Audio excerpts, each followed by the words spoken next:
GF, the Global Environment Facility, has been funding protected areas since it began 22 years ago.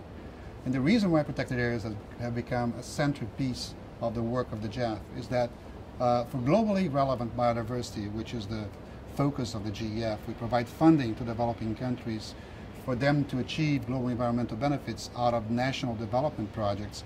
We need to really emphasize protected areas because some of these are the last remaining habitat for species or features of biodiversity that without protection will go extinct globally. So our mandate is not solely dealing with livelihoods on the ground, but it's to piggyback on investments that are made for sustainable development, for poverty reduction, and give that extra amount of resources that will ensure that those development projects have an environmental component, and this component is generally protected areas.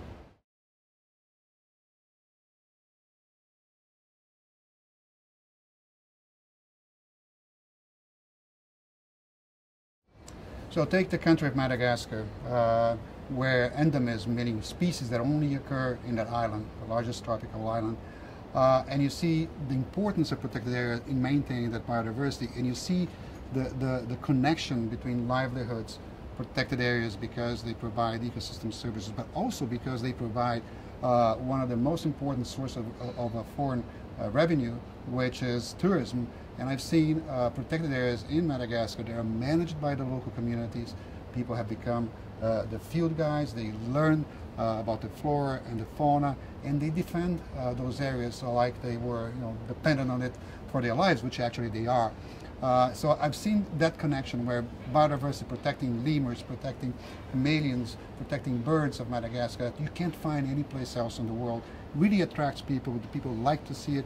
And the source of revenue is constant. I mean, it's ever flowing flow of tourists, as opposed to being able to utilize that resource once and then it's gone forever.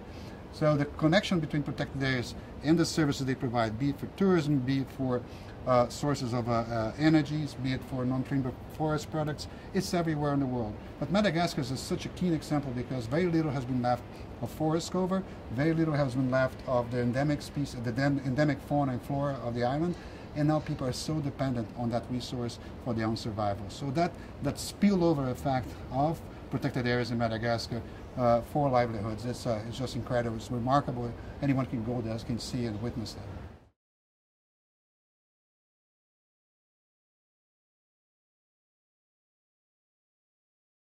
Protected areas are becoming kind of the backbone of larger landscapes, and they are more and more they provide landscapes with the connecting tissue that we need in order to make ecosystem services continue to provide for livelihoods, provide for water services, provide for replenishment of soils, agriculture productivity. And more protected areas are becoming really essential for landscapes.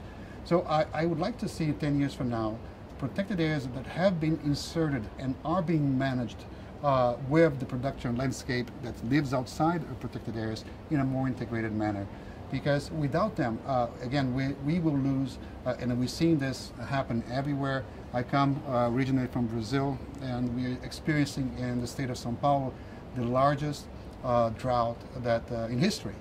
And this is a place where 30% of the GDP of Brazil happens to originate from. If São Paulo, the state of São Paulo, was a sovereign country, it would be the second largest economy in South America, just after Brazil.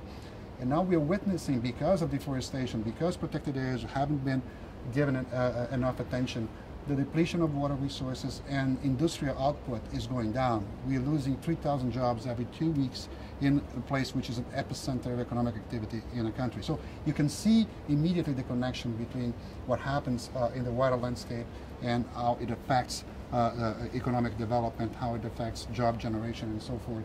So I would like to see places like that not go in that direction, but I would like to see in 10 years a lot of that watershed being rehabilitated through native species, through reforestation, because that will have to happen anyways.